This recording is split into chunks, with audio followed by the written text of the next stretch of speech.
உள்ளமென்றும் எப்போதும் உடைந்து போகக்கூடாது.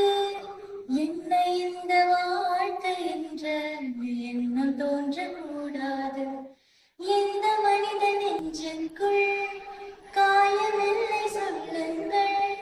காலப்போக்கில் காயமெல்லாம் மறைந்து போகும் மாயங்கள். ஒளி தாங்கும் கற்கள் தானே மண் மீது சிலையாகும். வழி தாங்கும் உள்ளந்தானே நிலையான சுககாலம்.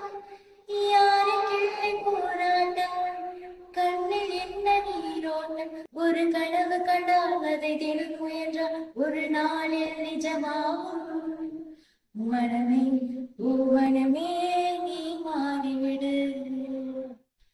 மலையோ அது பணியோ